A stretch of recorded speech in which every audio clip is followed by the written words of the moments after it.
Hello and welcome. I'm Ryan and I'd like to talk about the logic in speaking today. This is an auditioning class that you will get a sense of what we're teaching at Self International. So before we get started, I'd like to ask you guys a question. What do you think is logic? Probably you have heard this word for so many times, but can you try to explain in your own words what logic is? Now, I suggest you to pause the button and think about it. Now you thought about it? Now let's take a look at the definition of logic. So the definition of logic, it is a formal system of analysis that helps writers invent, demonstrate, and prove arguments. So you'd like to know a formal system of analysis. Analysis, we know, when we try to analyze something, we need to think about what causes it, what is the effect, and what are the processes are like.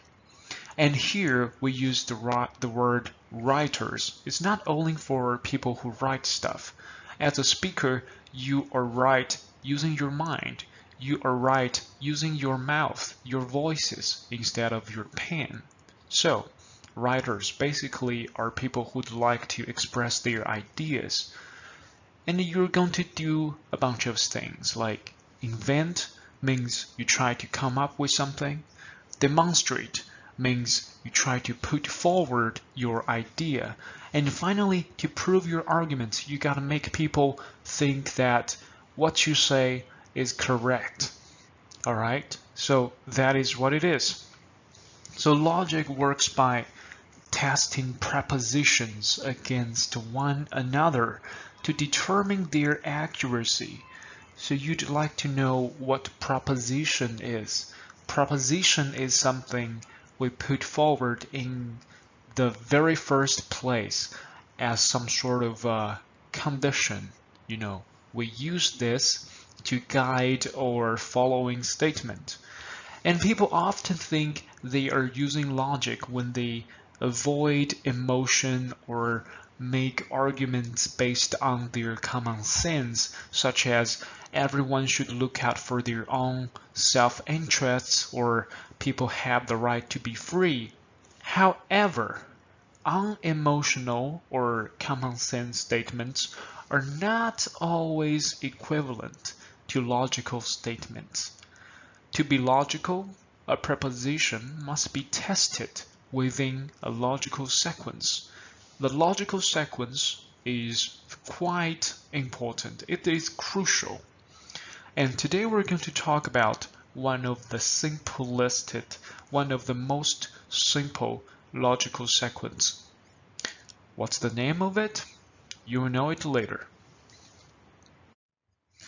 So before we talk about the simplest sequence today, actually we have to talk about Aristotle, because Aristotle was this great guy who invented this sequence. So we have to talk about this guy, and he was amazing in his time.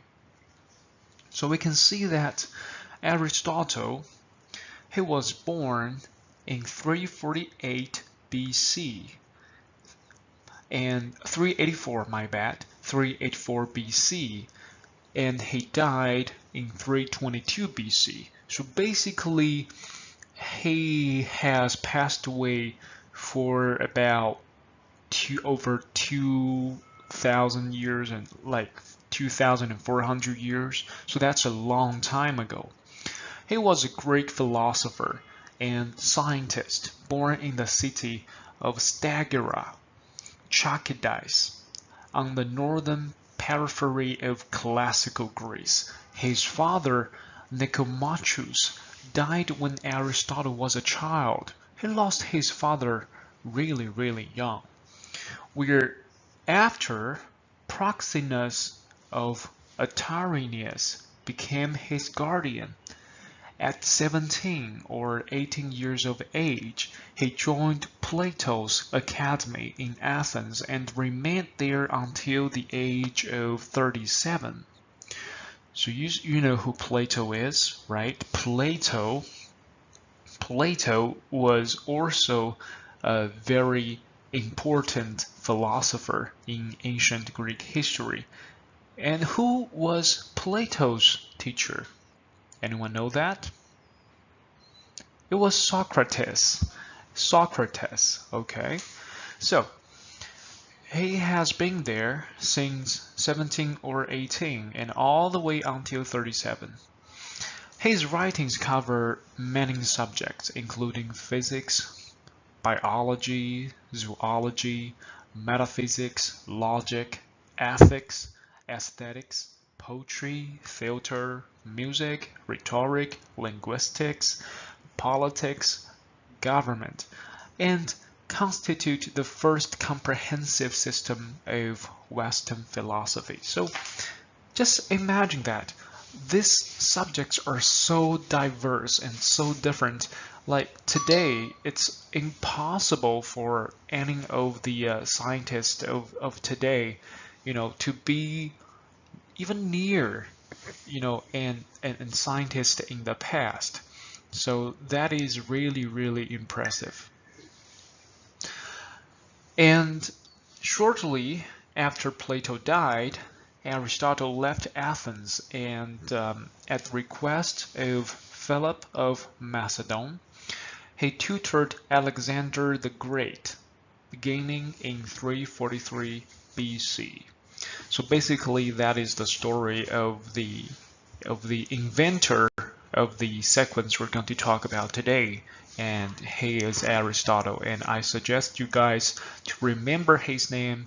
He was such a great guy. Alright, let's get started and talk about syllogism.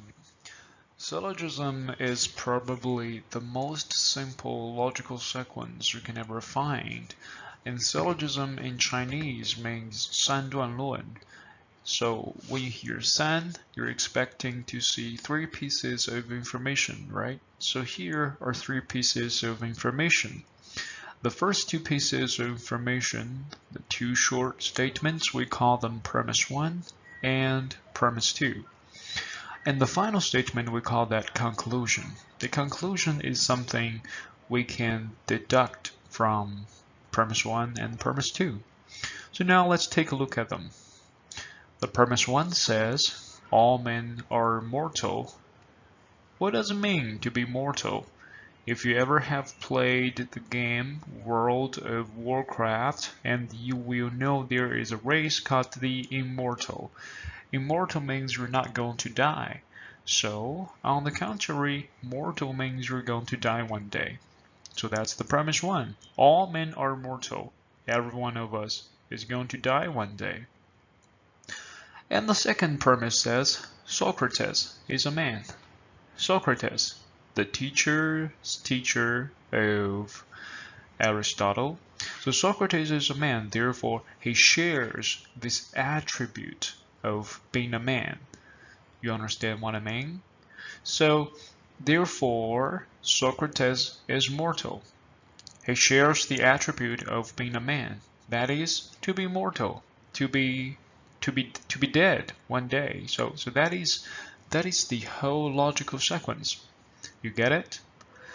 Now, try to think about a similar sequence just like this by yourself. Alright? I'm going to give you 1 minute. I'd suggest you to press the pause button to pause the video. Think for a while, and later we'll carry on. Alright, have you found your example? If you had, then congratulations. If you have not, then don't worry. You'll be fine. Let's take a look at some examples right now. We will start with the conclusion. So now let's take a look at this conclusion. The conclusion says, therefore, we need to protect the environment. We've been hearing this statement for so long. I've been hearing this sentence ever since I was a little boy. We need to protect the environment to make the earth a better place. But why do we need to do this? We need to think about what is the true thing we need to protect as human beings. What do we need to protect? Well, some of you probably have already guessed that right.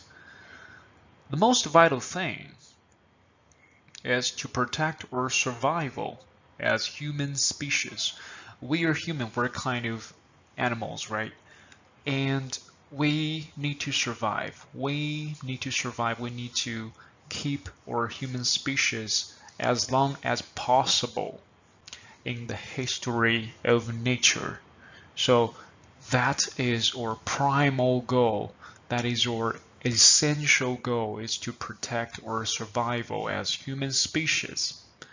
So what's the relation between the survival as a human species and the environment? Try to think about that. Well, some of you probably already get it. The second premise says the environment provides everything we need for survival. Therefore, if you need to survival, you got to protect the environment, right? So here, I think you have seen this. I have constructed a logical bridge between protecting the environment. I added one thing, that is our survival as human species.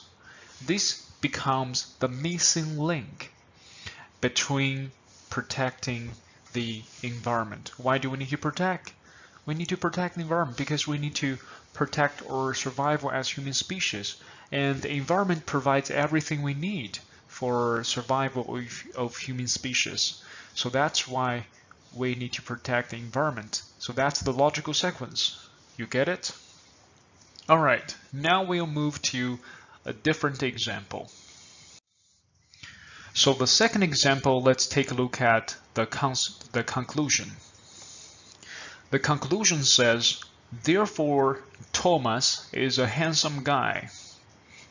Thomas is a handsome guy. Jennifer is a pretty girl. All right, we've been hearing comments like this for so many times. Why is Thomas handsome? Right? Think about, how do we prove that someone is handsome? All right, let's take a look at the premise one.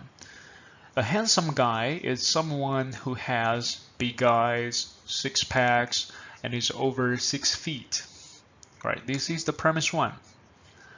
And the premise two says, Thomas has big eyes, six packs, and is over 6 feet. So, for these features, people who have these features are considered to be handsome. And Thomas matches these features. Therefore, we can say Thomas is handsome. You see what I do here? I try to create a definition for something to be like something. So basically, there are two ways for you to do this. If you'd like to prove your point, right? So for your premise one, you can find a reference like I did, survival as humans, right? We try to prove that we need to protect the environment. And instead of saying protect the environment, we're talking about protect the survival as humans. So the survival as humans becomes like a reference for you to prove your argument. And another thing we can do is to find a definition. We can give a definition to prove your argument. Like we've talked about, what does it mean to be handsome? If you matches certain features, you say, this guy is handsome. Or you can say, there are certain features to be pretty. Right? If this girl matches these certain features to be pretty, then she's pretty. So these are the two ways about how to start your syllogism, how to come out with a sound argument. Now let's take a look at some logical terms you will see in this course. Premise, proposition used as evidence in an argument. Conclusion, logical result of the relationship between the premises. Conclusions serve as the thesis of the argument. And the argument itself, the assertion of a conclusion based on logical premises. So basically, you see the prior examples we have, premises, conclusion, they together are considered as an argument. And syllogism, the simplest sequence of logical premises and conclusions devised by Aristotle. Enthymeme. This is something I'd like to emphasize later in the course. An enthymeme is a shortened syllogism, which omits the first premise, allowing the audience to fill in. For example, Socrates is mortal because he's human. This is an enthymeme, which leaves out the premise all humans are mortal. Because this premise, everybody knows, this is a common sense. You don't need to say all humans are mortal. We already know that, right? So this is something you can try to use later in your speech.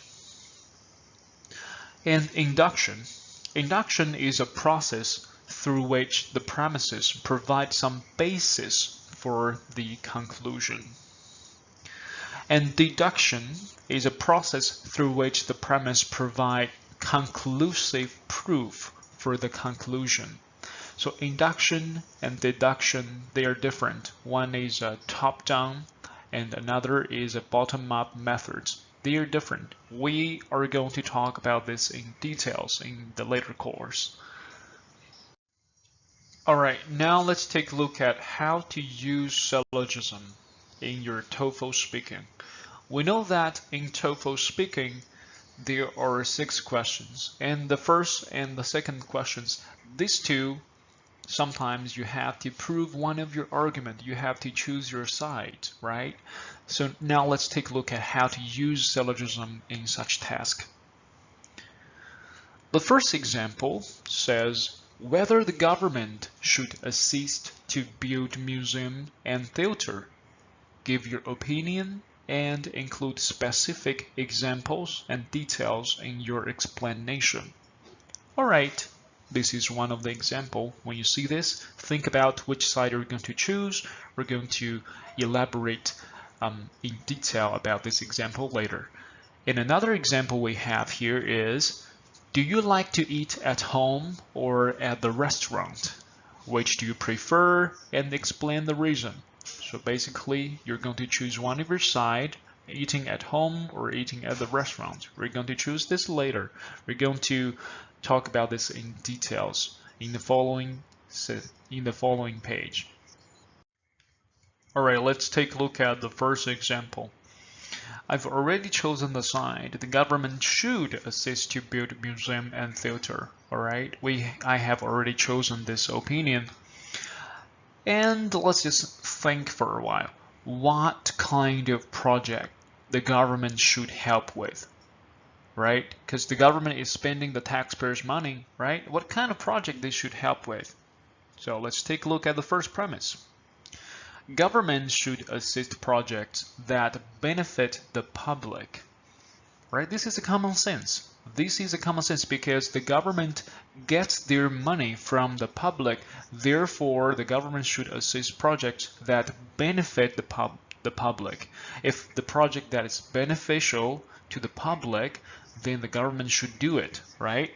So that's the first premise. And then we come up with the second link. The second premise is the museum and theater benefit the public. This is no-brainer, right? Think about some examples like how museums educate the public, how museums help the public learn about art, about history, right? How the theater help the public to relax, to have a good time. So this is exactly what museum and theater are doing, right? Benefit the public. So that is why the government should assist to build museum and theater. So what kind of thing we have done here? We have used a reference. What kind of reference? The reference is that projects that benefit the public. This becomes the reference of our argument. Right? The museum and theater, they can benefit the public. Therefore, the government should assist to build museum and theater. So basically, this is one example of how syllogism works in your TOEFL task. Now let's take a look at the next example. Similarly, we start with the conclusion. Therefore, I like to eat at home. Sorry guys, for those who choose to eat at the restaurant, I've already chosen to eat at home. So now let's see how to prove that I'd like to eat at home. So what do you like to do in terms of eating? What do you like? We like eating healthy food, right? So the first premise, I like eating healthy food. And what's the link? What's the connection between healthy food and home?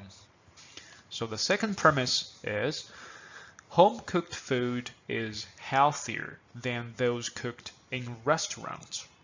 Right? That's no-brainer. We can do some explanation here. Like the ingredients, it's fresh, right? It's organic, and it doesn't have that much sugar, that much salt, has more protein, it has less fat, you can use more fiber in your food. So all those statements you can add to your premise too, to buff it up, to make it more plausible.